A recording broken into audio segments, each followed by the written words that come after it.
Which Ole Miss freshman will make an impact this fall, and what's left for them to get out of the transfer portal in the spring window? Locked On presents The Portal, the daily podcast covering college football recruiting and everything NIL. Part of the Locked On Podcast Network. Your team every day. Welcome back into the portal. I am your host, Brian Smith, longtime college football recruiting analyst and writer. Thank you for making the portal your first listen each and every day to talk some recruiting, NIL, and transfer portal. Today's show is going to be about the Rebels. Ole Miss has a really interesting situation coming up. A lot of good players coming back on the roster, doing better in recruiting. What are they going to need out of the spring window? And to help us figure that out, Steven Willis from Locked On Ole Miss. Steven, you've probably had a big smile on your face for about as long as I can remember because the program's been trending up for so long. I think that it really comes down to just getting a couple more guys out of the spring window to make a run at the playoff this year. I think they're pretty well set. The trenches are pretty good, above what usually is for Ole Miss. Man, what do you see? Is this program really going to be a top 15 school yearly now? Instead of just bouncing around, you think it can be top 15 every single year, compete for the playoff?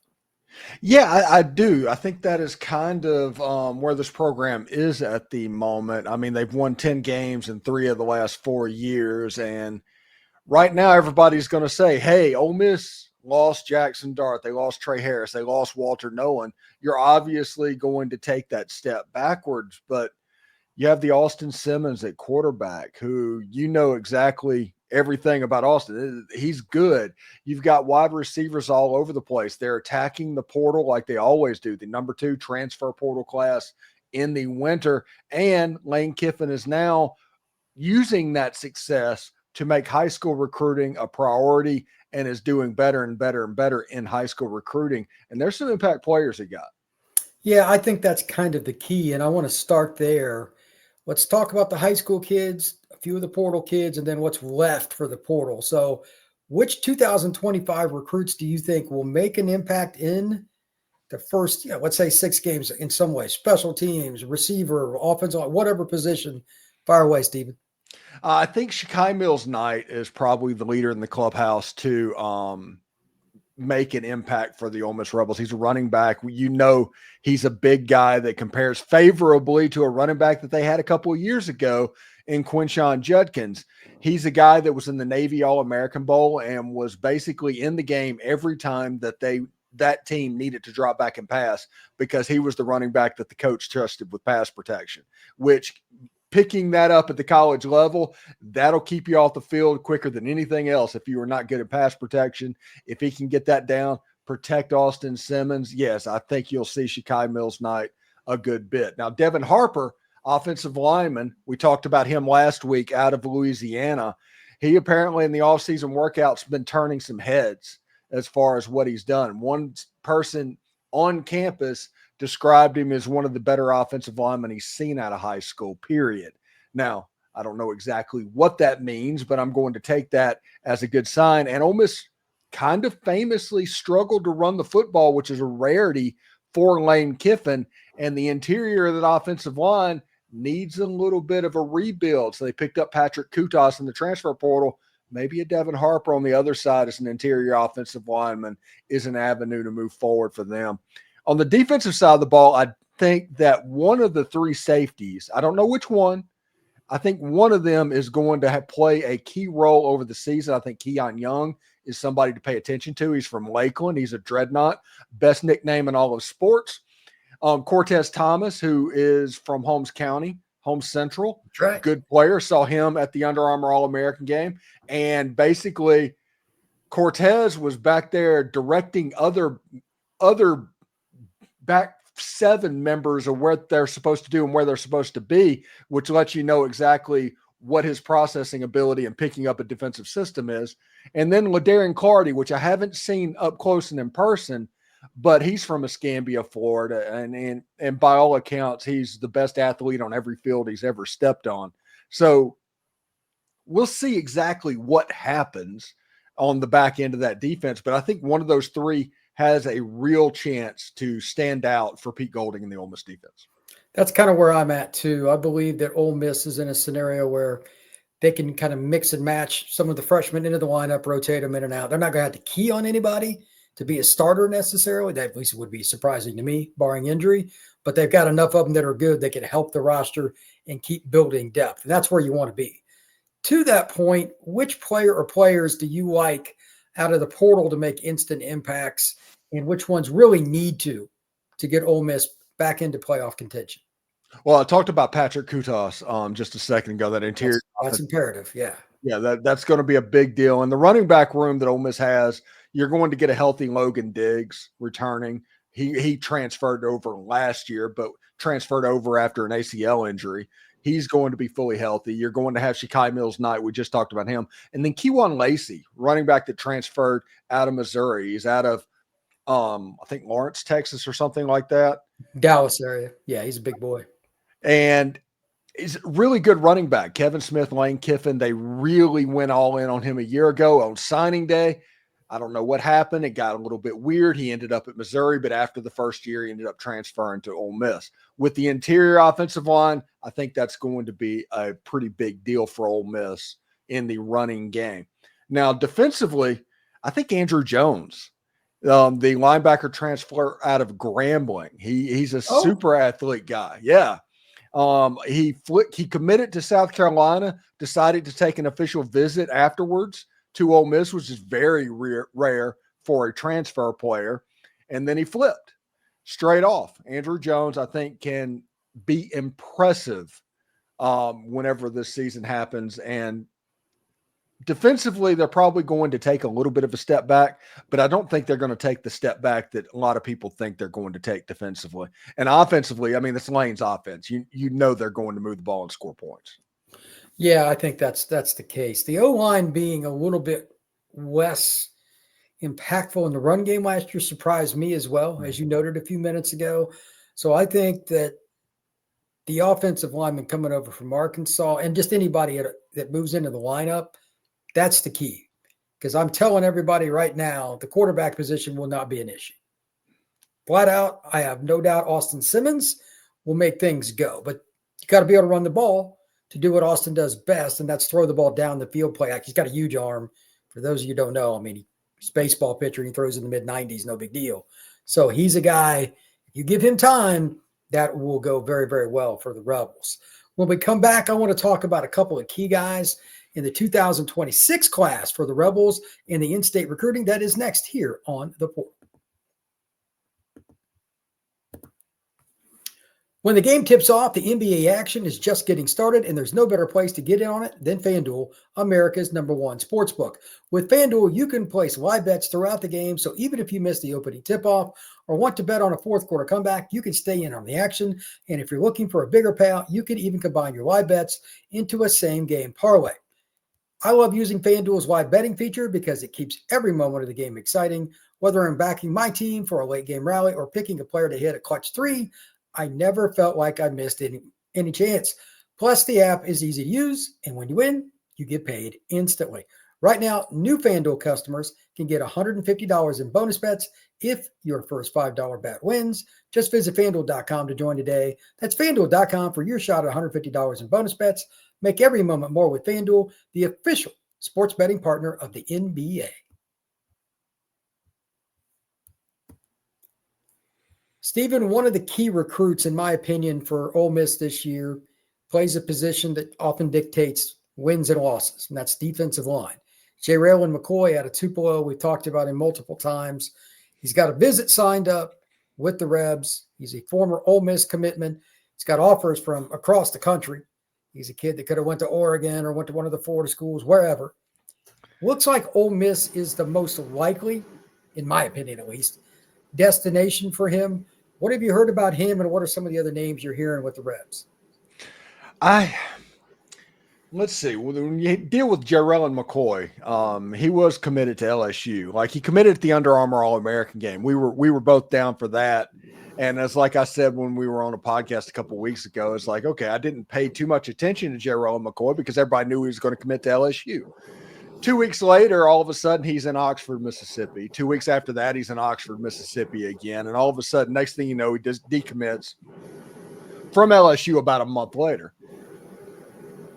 I think you can kind of check me on this if I'm a little bit off base, but I think JaReylan McCoy, his frame and everything else, he's going to get into a college weight program, a college meal program, and end up 6'5", 6'6", 310 pounds, playing 3 technique and being an absolute monster. I think that's his ceiling for what can happen. And if that is what turns out, Ole Miss is going to be in really good shape. Now, he's from Tupelo, which until about 3 years ago was a major problem area for Ole Miss.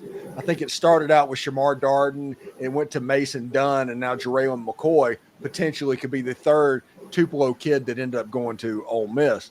But on the defensive line, he's kind of the heir apparent a little bit to Santarin Perkins.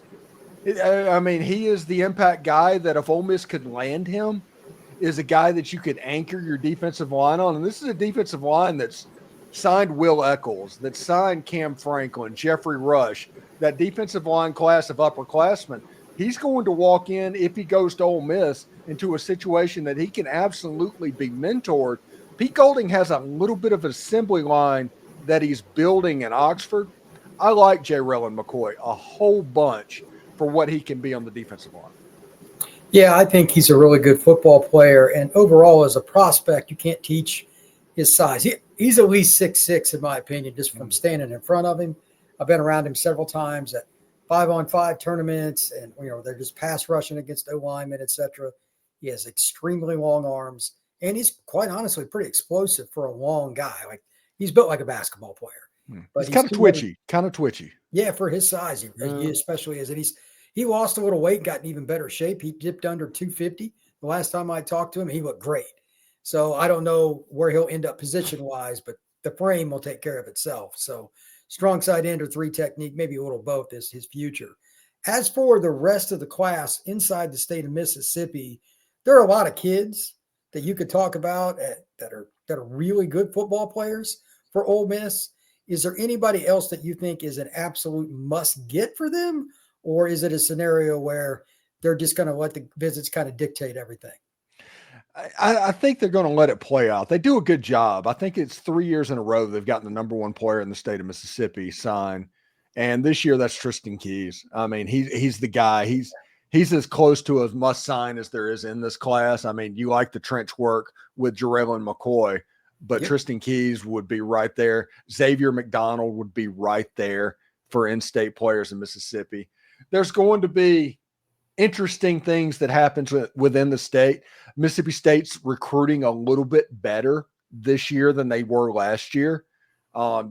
They're kind of maybe starting to figure some stuff out. They just got the New Albany kid to commit to them the other day, and he's an offensive lineman. He's pretty good.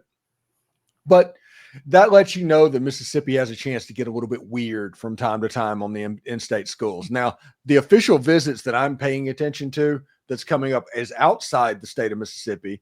I'm expecting Landon Duckworth to take an official there. And honestly, right now he's trending very much to ending up there, and that's a domino that could fall sooner rather than later. And I'm also interested in Max Sutter for whatever reason, the tight end.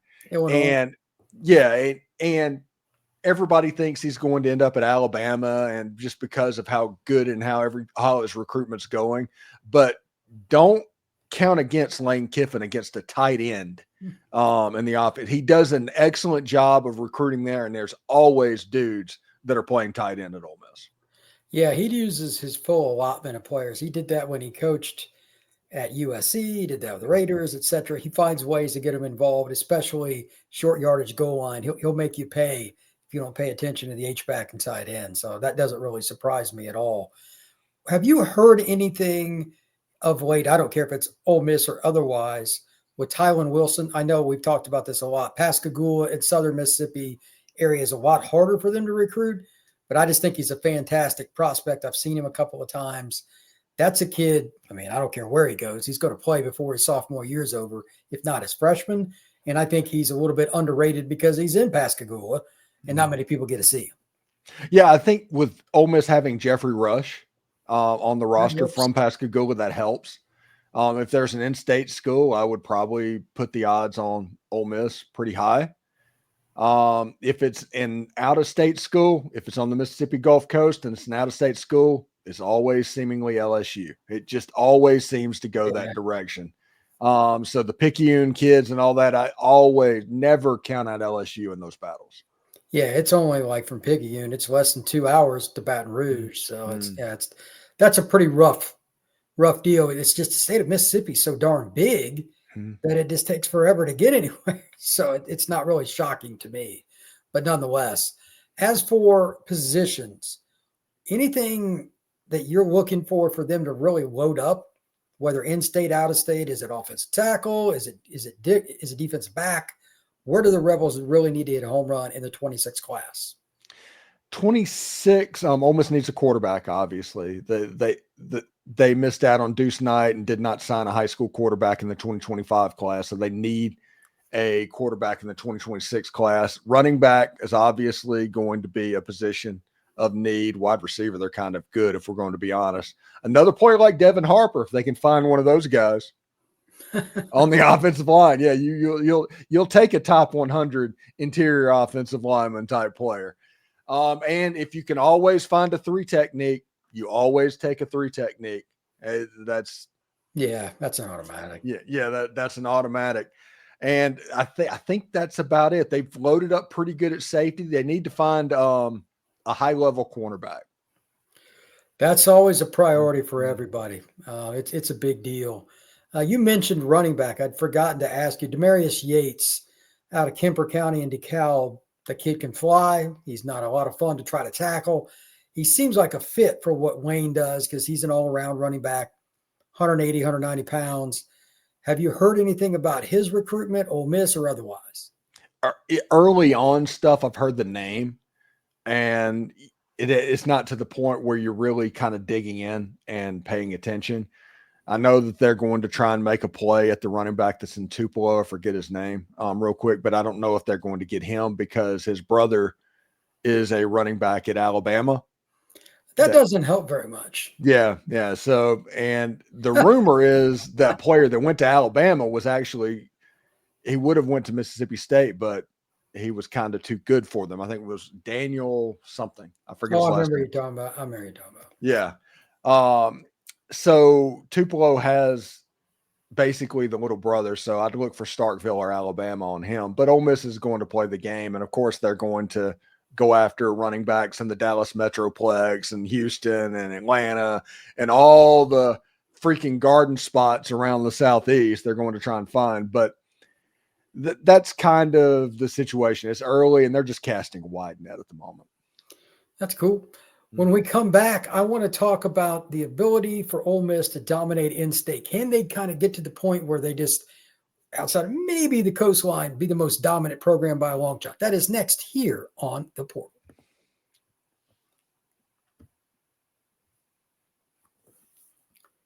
Steven, from a big box perspective, Ole Miss has always battled and struggled, quite honestly, to keep a lot of the elite kids home traditionally. Kiffin has started to change that narrative. Now, you're not always going to keep everybody home. Deuce Knight's just one example. But they've increased their ability to leverage, hey, we got a chance to go to the playoff. You can be the guy that gets us over the hump, et cetera, et cetera. Rush and different guys that could have went to an LSU or an Oklahoma or a Florida State, whatever, have decided to stay home more. Do you feel better about where they're at or a lot better, say, compared to maybe 4 or 5 years ago with in-state recruiting overall? Honestly, I feel a lot better about in-state recruiting at the moment. And a lot of that has to do with Mississippi State hasn't been a good recruiting program over the last 4 or 5 years. They just haven't been. And because of that, Ole Miss has been able to take advantage. That's coincided with Ole Miss winning 10 games a year and all of that. And of course, if you're a high school senior, getting ready to be a high school senior, the last 4 or 5 years, all that basically in your career is that Ole Miss is a high-level program. I told you, all that's left for Lane Kiffin at this point is to make the playoffs, to make it to Atlanta. That's the next step for this Ole Miss program. Now, if they sit where they are, they kind of become the Buffalo Bills, to where everybody starts to wonder if this is their ceiling. And if, it is what it is. But if Ole Miss can actually make the playoffs, make the SEC title game, continue to win 10 games a year, build up, this really looks a lot like what Dabo was doing at Clemson early on. I mean, you're winning 9-10 games a year, couldn't quite get there. I mean, Clemsoning was a word that was used quite a bit about them. And then they finally kicked the doors down. The next thing you know, they recruit Trevor Lawrence and Travis Etienne, and they're just beating the heck out of everybody at that point. We're just dominant. That's a similar trajectory that Lane Kiffin and Ole Miss can be on. You just got to knock that door down. You just got to keep beating on the door until you just beat it open. I think that's kind of the way I look at it. Keep chopping wood.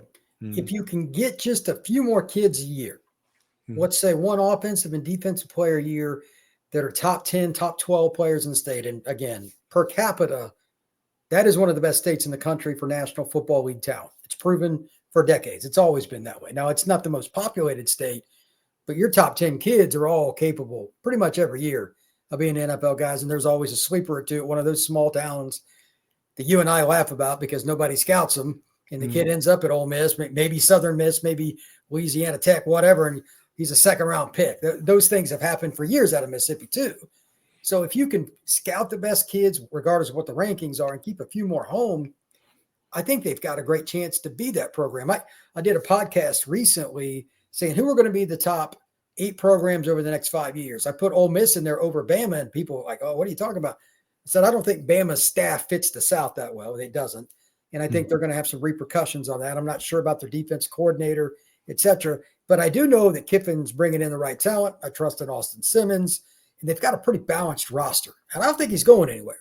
So if that's the case, maybe I'm wrong, but I think they'll at least make a couple runs in the next 5 years into the playoff.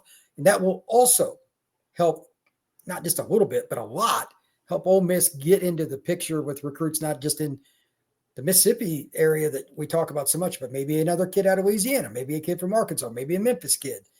There's always another way to do it, but their program's getting so much more exposure now. Why wouldn't they have that chance? That's how I look at it. And again, I'm hinging a lot on Austin Simmons, and I know you like him a lot too, but I've seen him. I know him. I trust what my eyes see over what somebody writes in a book. So I'll take Austin Simmons over the vast majority of quarterbacks, even if they played. He's a rare kid. I think Ole Miss is going to really reap the benefits of that in-state first. And then again, on some of the outskirts, they might even get a kid out of Montgomery or something again that nobody thought about. Ole Miss football is going to be around at a top level. Steven, can you tell everybody where they can find your work, brother? Yes, YouTube channel Locked On Ole Miss. You can follow me on the Twitter handle at the Steven Willis, and we're on Instagram, we're on TikTok, we're on all the socials, and wherever you get your podcast. Before we get out of here, Brian, real quick, just a point that I forgot to bring up. 25 years ago in this whole cycle, the average, a really good recruiting class for Ole Miss was 6 or 7 4-stars that Ole Miss was picking up on a signing day. You'd go through signing day and have 6 or 7 4-stars. Lane Kiffin pretty consistently getting about 11. And if you talk about extra players, there it is right there. Yeah, that's a big difference on your roster, man. That's why they're winning more, and that roster is more balanced now. You can find the Portal Podcast on Apple, Spotify, Amazon Music, and all kinds of places. If you're looking to find it on YouTube, just go there and type in LO-the-Portal, and you will find it. Thank you very much. Like and subscribe. We will see you again soon on The Portal.